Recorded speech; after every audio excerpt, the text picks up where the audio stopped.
Hello and welcome to this channel. This is Abdul Salam, and in this second part of the modal verbs, today we shall discuss the modal verbs of will, would, shall, and should. So let's start the video. Shall, should, will, would. First, shall.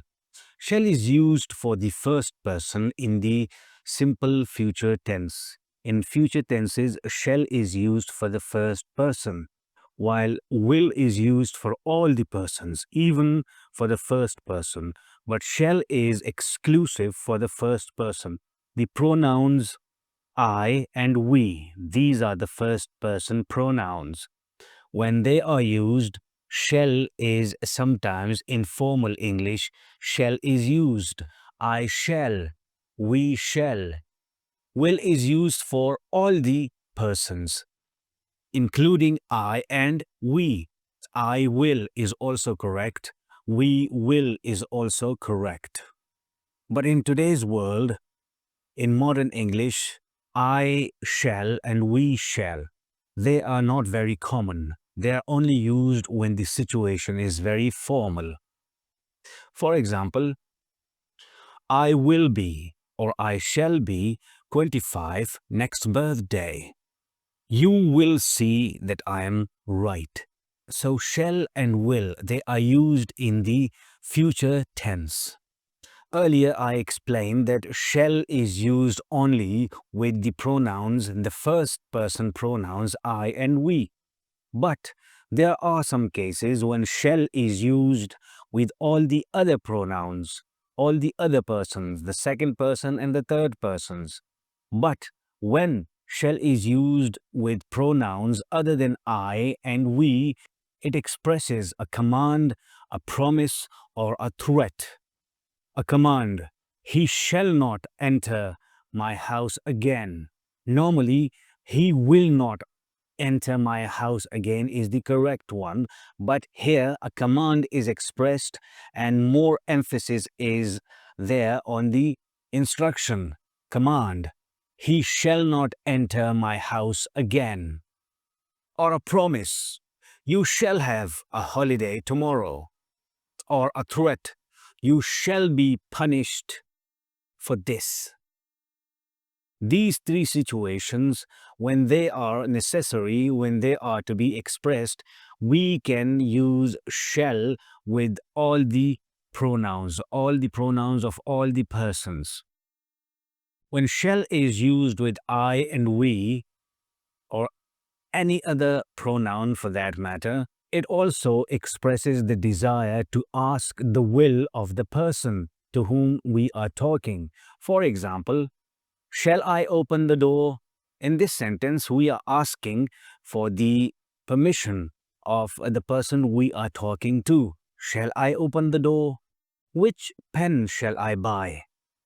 In this use of shall, we intend to have the advice of the person we are talking to. Where shall we go? A suggestion is required in this use of shall. Now will. Will is used for mainly three purposes: volition, characteristic habit, and assumption or probability. How is it used for volition? For example, I will carry your books. It means I am willing to carry your books. I am willing to do this of my own volition. In the meaning of a promise, I will try to do better next time. For expressing determination, I will succeed or die in the attempt. Second, the characteristic habit.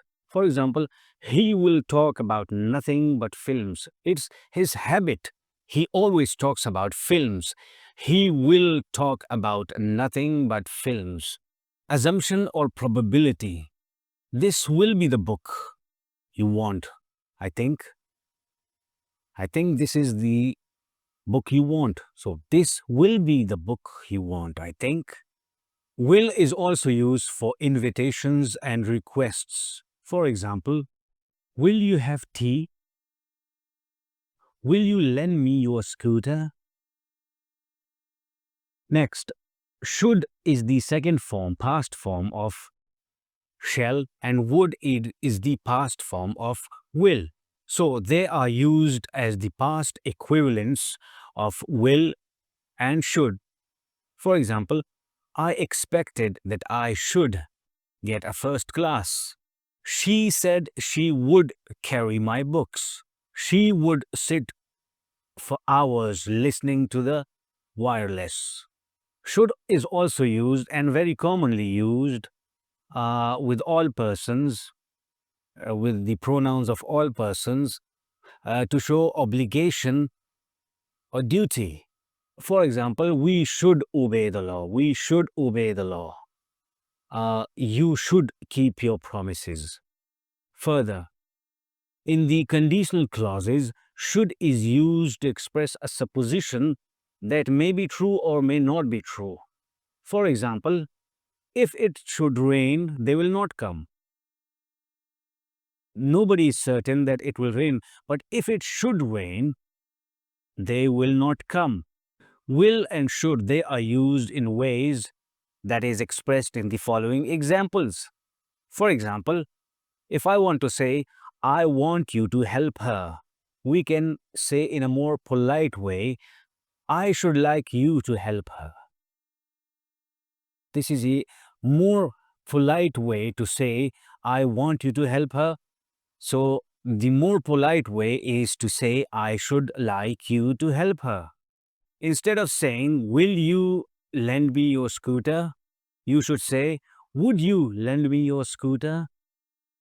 Should used with the perfect infinitive expresses an obligation in the past that was not fulfilled.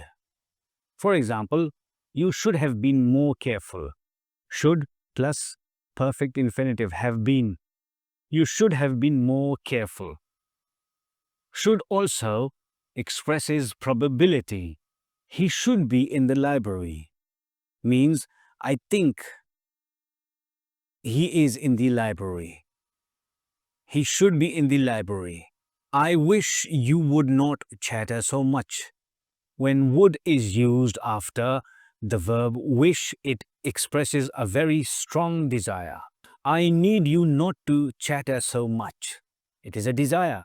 In a more polite way, you can say, I wish you would not chatter so much. That's all for this video lecture. Thanks.